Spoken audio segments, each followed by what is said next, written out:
Now, the tuna bake was one of the first recipes I ever made in the stock camp kitchen. Now, undoubtedly, I messed it up a bit. I used 2 cups of flour. I still laugh so much at it. I used 2 cups of flour to make the roux, then to make the white sauce to go through the tuna bake. I think I made like 10 litres of white sauce by the end of it.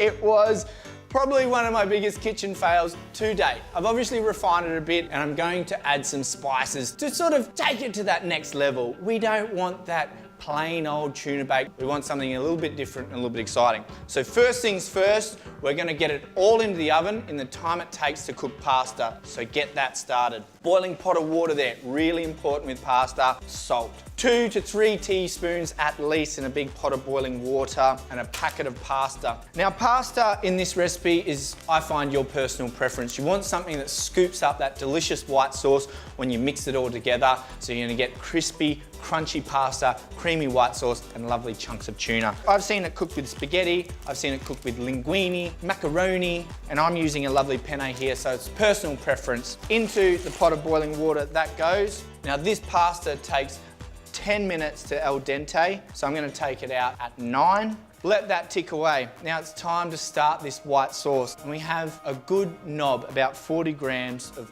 unsalted butter. While the butter melts down, I'll just get this garlic ready. Now, I like the garlic really fine in my white sauce. If you wanted to, you could put whole garlic cloves in some simmering milk and let that steep for 15 minutes before you make the bechamel. But I find if you just give it a nice fine chop, it works out just as well. We'll just sit that aside. My butter's melting. Now, to the butter, I want to add the same weight of plain flour.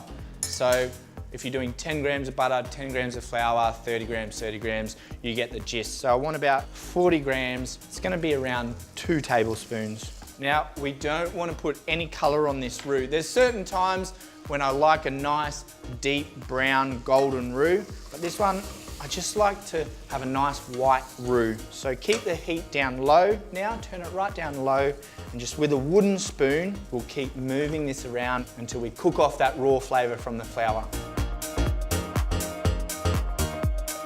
The roux is ready. It's only taken a couple of minutes, and you can tell it's about 2 shades darker. Now, clove works so well with tuna. Now, you don't need much, about 1/4 teaspoon, and just cook that for another 30 seconds until we take that rawness out of the spice. And you can't add the clove before this stage because, as you can see, it's colored the roux, and that means you won't be able to see what color the flour is before you add it in. There we go. Rawness has been cooked out of the cloves. We can add the garlic in. You can really see that sizzle. Now, we don't want any color on the garlic. We just want to take the rawness out of it. I want to swap to a whisk now, and I have 2 cups of whole fat milk. You could use skim if you wanted, but I just don't skimp on the flavor in this recipe. Just slowly start to drizzle in this milk, working constantly with a whisk until you fully incorporate the milk. When I first made the tuna bake, when I made it with 2 cups of flour, I couldn't work out why it kept taking so much milk. Every time I'd add milk, it'd just disappear and I'd end up with this thick white paste. While that cooks, I'm gonna add the cauliflower now to my pasta water. I have half a cauliflower here. I'm just chopping the florets, about the same size as the tuna once it gets flaked through. Now, to speed up the cooking process, just go straight into our boiling pasta with about 4 minutes to go. Now I'm just gonna wait for everything to cook and combine it and get it in the oven.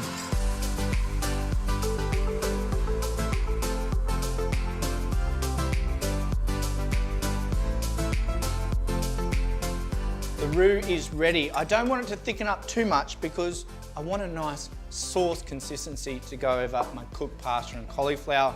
Oh, that is just flavour right there. Now let's build this up. I want to start seasoning it. So black pepper, cloves, cauliflower, tuna. They work really well together. About 1/2 teaspoon or to taste. You just want to coat everything nice and evenly. Make sure it gets in and out of that penne pasta. Now the tuna you add last. Now that's because I like big chunks of tuna. Now you could add it in and mix it until it's nice and fine and a consistent paste throughout the dish, but I like scooping it out and getting those big chunks. So just flake this through. Use one of those family packs, a couple 100 grams in this dish. Give it just a gentle fold through until it's just combined. Get this into a lovely big baking tray.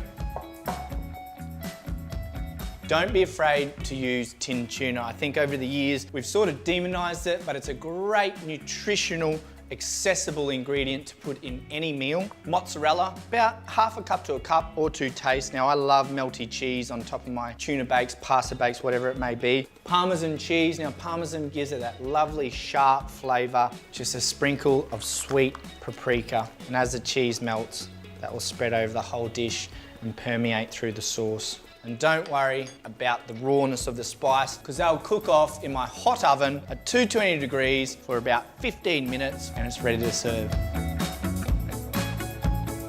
Now this took no time at all. You can see that top is nice and golden brown. Now simply serve this as it is. You don't need any garnish, it's a complete meal. Just with pasta, you have to remember it's all about portion control. This is plenty for 4 to 6 people.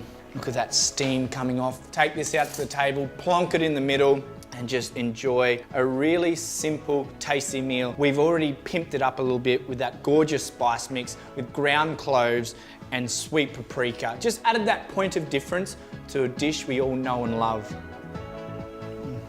So much better than the first one I ever made. You'll want to make this time and time again.